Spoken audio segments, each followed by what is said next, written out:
The Supreme Court ruled Thursday on two separate cases regarding President Trump's financial records. Skyler Henry has the details.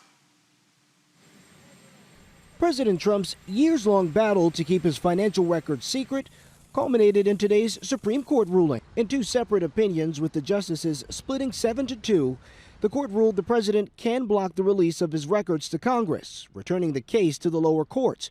But the High Court upheld New York prosecutors' demand for the president's tax returns, which Mr. Trump had been fighting. We're fighting all the subpoenas. Look, these aren't like impartial people. Three committees in the Democratic-controlled House and New York prosecutors demanded the president hand over his tax returns, along with other personal financial information.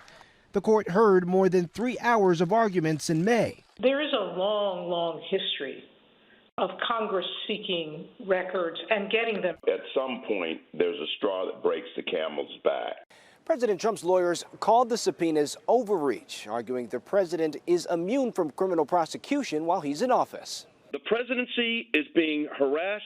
The Manhattan District Attorney's Office had subpoenaed 8 years of President Trump's personal and corporate tax returns as part of its investigation into hush money payments made to two women during the 2016 presidential campaign. In both opinions, President Trump's appointees, Neil Gorsuch and Brett Kavanaugh, joined the majority. Justices Clarence Thomas and Samuel Alito dissented. Skyler Henry, CBS News, Washington. For more on this, Loyola Law School professor Jessica Levinson joins us now. Jessica, good to see you. As we just heard, the Supreme Court upheld New York prosecutors' demands for President Trump's tax returns. Tell us more about the New York investigation and how the president's tax returns factor into it. Yeah, so the New York is looking into potential state criminal violations, and specifically they're looking into hush money payments to kind of from or indirectly from President Trump to women who allegedly had affairs with him. And what the New York District Attorney is looking at is whether there were any illegal business practices associated with those payments. The decision today doesn't say that the New York grand jury definitely gets those documents. Again, which documents did they ask for? Financial records related to those payments. And they asked not President Trump directly, but his accountants and his lenders. What the decision today says is the president, because he's a sitting president, isn't absolutely immune from investigation. So this case now goes back down to the lower court, and President Trump gets to fight just like anyone else would fight subpoenas and say these subpoenas are overbroad or these subpoenas ask for too much information. So it's not the end of the battle, but it is a strong reinforcement of the fact that no person, including a sitting president of the United States, is immune from a mere state investigation. Now, the Supreme Court also completely blocked Congress's request for the president's financial records. How did the court come to this decision?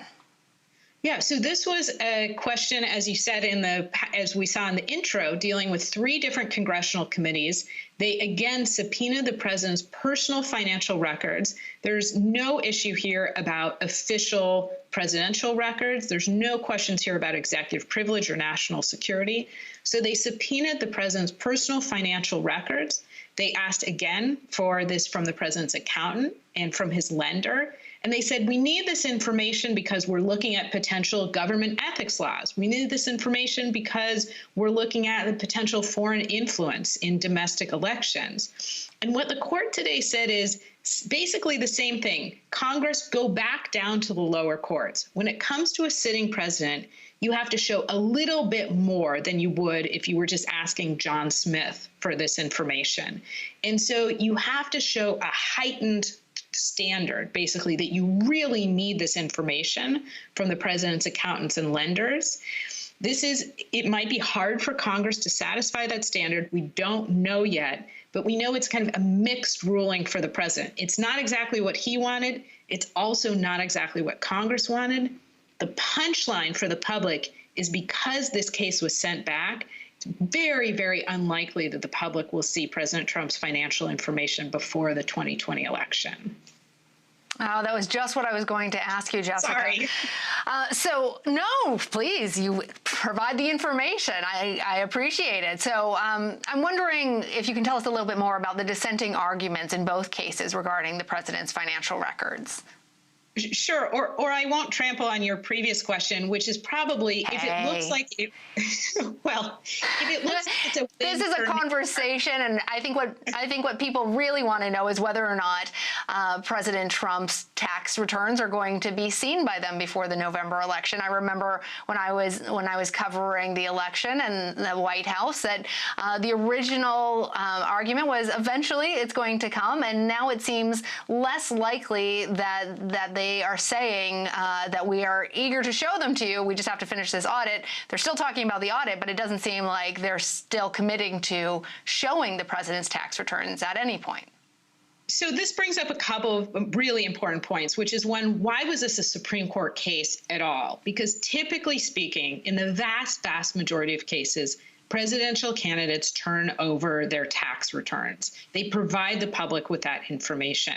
Second, why is this a Supreme Court case? Because in the typical situation, when Congress asks for information, you don't have a president saying a categorical no to subpoenas. We saw the same tact from the president with respect to the impeachment. Then your question of, will the public ever see this? I think not before the election, because the New York investigation, the New York State investigation, where the grand jury will probably get these documents, grand juries operate in secret, so that doesn't help the public. The congressional kind of investigation or look at whether or not they need additional legislation in those two areas, government ethics and foreign interference into elections, that was where the public might have gotten the information, but that's where President Trump had the bigger win. That's where President Trump kind of got his higher standard that he wanted. That's where there's going to be much more litigation in the courts. It's going to be really hard for it to work its way up. How could we see this information? President Trump could decide voluntarily to say, here's my information. Of course, there's nothing about an audit, which would mean that anybody, including the president, can't turn over these tax returns. Those are just two completely separate things. Right. But that would just be a wild upside-down world. Even for 2020, that seems unlikely.